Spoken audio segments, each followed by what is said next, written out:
କାଗଜରେ ଝିଅର ନାମ ଲେଖି ଜାଳି ଦିଅନ୍ତୁ। ଗ୍ୟାରେଣ୍ଟି ଦେଉଛି ସେ ଝିଅ ନିଜେ ଆସି ତୁମକୁ ଭଲ ପାଉଛି ବୋଲି କହିବ। ଯଦି ଆପଣ କେଉଁ ଝିଅକୁ ମନେ ମନେ ଭଲ ପାଉଛନ୍ତି କିନ୍ତୁ ଯେତେ ଚେଷ୍ଟା କଲେ ମଧ୍ୟ ତାକୁ ପଟେଇ ପାରୁନାହାନ୍ତି, ତାକୁ ନିଜର ମନ କଥା କହିବାକୁ ଡରୁଛନ୍ତି, ଆଉ ଆପଣ ଚାହୁଁଛନ୍ତି କି ସେ ଝିଅ ନିଜେ ଆସି ଆପଣଙ୍କୁ ଭଲ ପାଉଛି ବୋଲି କହୁ, ତେବେ କାଗଜରେ ସେ ଝିଅର ନାମ ଲେଖି ଜାଳି ଦିଅନ୍ତୁ। ତାପରେ ଦେଖିବେ ଯେଉଁ ଝିଅ ପଟୁନଥିଲା, ଆପଣଙ୍କୁ ଭାव ଦେଉନଥିଲା, ସେ ଝିଅ ନିଜେ ଆସି ଆପଣଙ୍କ ସହିତ କଥା ହେବ, ଆପଣଙ୍କୁ ଭଲ ପାଉଛି ବୋଲି କହିବ। ଏହି ବଶୀକରଣ ସାହାଯ୍ୟରେ ଆପଣ ସୁନ୍ଦରୀ ବିବାହିତା ନାରୀ ବା ପଡ଼ିଶା ଘର ଭାଉଜକୁ ପଟେଇ ପାରିବେ, ତାକୁ ନିଜ ବଶରେ କରିପାରିବେ, ତାଠାରୁ ନିଜର ମନ ମୁତାବକ କାମ ହାସଲ କରିପାରିବେ। ଏହି ବଶୀକରଣ କରିବା ପାଇଁ ଆପଣଙ୍କୁ ବେଶୀ କିଛି କରିବାକୁ ପଡ଼ିବନି କିମ୍ବା କିଛି ବି ପଇସା ଖର୍ଚ୍ଚ କରିବାକୁ ପଡ଼ିବନି। କେବଳ ମୁଁ ଆପଣଙ୍କୁ କିଛି ପ୍ରୟୋଗ ବିଧି ଶିଖେଇବି, ଆପଣ ସେହି ପ୍ରୟୋଗ ବିଧିକୁ ଠିକ୍ ଭାବରେ କରିଦେବେ। ତାପରେ ଯେଉଁ ଝିଅ ବା ନାରୀକୁ ଆପଣ ବଶରେ କରିବାକୁ ଚାହୁଁଛନ୍ତି ତାର ନାମ କାଗଜରେ ଲେଖିକି ଜାଳିଦେବେ। ଗ୍ୟାରେଣ୍ଟି ଦେଉଛି ଯେମିତି ଆପଣ କାଗଜ ଏପଟେ ଜାଳିବେ, ସେପଟେ ସେ ଝିଅ ବା ନାରୀ ବିଚଳିତ ହୋଇ ଉଠିବ। ସେହି ସମୟଠାରୁ ଆପଣଙ୍କ ଆଡ଼କୁ ଆକର୍ଷିତ ହେବାକୁ ଲାଗିବ। ରାତି ଦିନ ଆପଣଙ୍କ କଥା ଭାବିବ।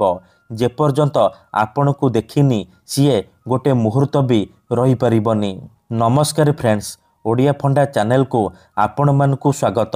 ଆଜିର ଏହି ଭିଡ଼ିଓଟିରେ ମୁଁ ଆପଣଙ୍କୁ ଶିଖେଇବି ଆପଣ କିପରି ଘରେ ବସି ବସି ବିନା କୌଣସି ପଇସା ଖର୍ଚ୍ଚ କରି ନିଜ ପସନ୍ଦର ଝିଅ ପଟେଇ ପାରିବେ, ବିବାହିତା ନାରୀକୁ ପଟେଇ ପାରିବେ। ଏହି ବଶୀକରଣ ଦୁନିଆର ସବୁଠାରୁ ସହଜ କିନ୍ତୁ ମହାଶକ୍ତିଶାଳୀ ବଶୀକରଣ। ଏହାର ପ୍ରୟୋଗ କେବେ ବି ଖାଲି ଯାଏନି। ଯିଏ ବି ଏହାକୁ କରିଛି 100ରୁ 100% ସଫଳ ହେଇଛି। ନିଜ ପସନ୍ଦର ସୁନ୍ଦରୀରୁ ସୁନ୍ଦରୀ ଝିଅ ବା ସୁନ୍ଦରୀ ଭାଉଜକୁ ମୁହୂର୍ତ୍ତକ ଭିତରେ ପଟେଇ ପାରିଛି। ଶାଶୁ, ନଣନ୍ଦ, ଦିଅର, ଭାଉଜ କାହାକୁ ବି ନିଜ ବଶରେ କରି ତାଠାରୁ ନିଜର ମନ ମୁତାବକ କାମ ହାସଲ କରିପାରିଛି। ତେଣୁ ଆପଣ ବି ମୋ କଥା ମାନି ଏହି ବଶୀକରଣ ଗୋଟିଏ ଥର କରିକି ଦେଖନ୍ତୁ। ତାପରେ ଦେଖିବେ ଯେଉଁ ଝିଅ ପଟୁନଥିଲା ସେ ଝିଅ ଆପେ ଆପେ ପଟିଯିବ, ନିଜେ ଆସି ଆପଣଙ୍କୁ ଭଲ ପାଉଛି ବୋଲି କହିବ। ତେବେ ଏହି ବଶୀକରଣ ଆପଣ କିପରି କରିବେ, କେମିତି କରିବେ, କିପରି ଆପଣ କାଗଜରେ ଝିଅର ନାମ ଲେଖି ଜାଳିବେ, ମୁଁ ଆପଣଙ୍କୁ ଶିଖେଇବି। ସମ୍ପୂର୍ଣ୍ଣ ପ୍ରୟୋଗ ବିଧି ଠିକ୍ ଭାବରେ ଶିଖେଇବି। ଜାଣିବା ପାଇଁ ଭିଡ଼ିଓଟିକୁ ମୂଳରୁ ଶେଷ ପର୍ଯ୍ୟନ୍ତ ପୁରା ଧ୍ୟାନ ସହିତ ଦେଖନ୍ତୁ। ଅଧାରୁ ଛାଡ଼ିକି ପଳେଇଲେ କିମ୍ବା କାଟି କାଟି ଦେଖିଲେ ଆପଣ କିଛି ବି ବୁଝିପାରିବେନି। ପରେ କମେଣ୍ଟ କରିବେ, ଗୁରୁଜୀ ଆପଣଙ୍କର ବଶୀକରଣ କାମ କରୁନି। ଦେଖନ୍ତୁ, ମୁଁ ଆପଣଙ୍କୁ ସବୁ ଭିଡ଼ିଓରେ କହୁଛି ମନ୍ତ୍ର, ତନ୍ତ୍ର, ଯନ୍ତ୍ର, ବଶୀକରଣ ଇଏ ଏମିତି ସେମିତି କାମ କରେନି। ମନରେ ସମ୍ପୂର୍ଣ୍ଣ ବିଶ୍ୱାସ, ନିଷ୍ଠା ଆଉ ଏକାଗ୍ରତାର ସହିତ ଆପଣଙ୍କୁ ଏହି ବଶୀକରଣ କରିବାକୁ ପଡ଼ିବ। ତେବେ ଯାଇ ମୁଁ ଆପଣଙ୍କୁ ଗ୍ୟାରେଣ୍ଟି ଦେଉଛି ଆପଣ ଯେତେ ସୁନ୍ଦରୀ ଝିଅକୁ ଚାହିଁବେ ଅତି ସହଜରେ ନିଜର କରିପାରିବେ, ତାକୁ ପଟେଇ ପାରିବେ। ତେବେ ଏହି ବଶୀକରଣ ବିଧି ଆପଣ କିପରି କରିବେ ଜାଣିବା ପୂର୍ବରୁ ଯଦି ଆପଣ ଆମ ଚ୍ୟାନେଲକୁ ପ୍ରଥମ ଥର ଆସିଛନ୍ତି ତେବେ ଦୟାକରି ଚ୍ୟାନେଲକୁ ସବସ୍କ୍ରାଇବ୍ କରି ପାଖରେ ଥିବା ବେଲ୍ ଆଇକନ୍କୁ ମଧ୍ୟ ଦବାଇ ଦିଅନ୍ତୁ, ଯାହାଦ୍ୱାରା ଆମେ ଯେଉଁ ବି ଭିଡ଼ିଓ ଅପଲୋଡ଼ କରିବୁ ସର୍ବପ୍ରଥମେ ଆପଣ ଦେଖିପାରିବେ। ଠିକ୍ ଅଛି, ତେବେ ମନେ ରଖନ୍ତୁ ଏହି ବଶୀକରଣ ବିଧିକୁ ଆପଣ କେବଳ ଶନିବାର କିମ୍ବା ମଙ୍ଗଳବାର ଦିନ କରିପାରିବେ।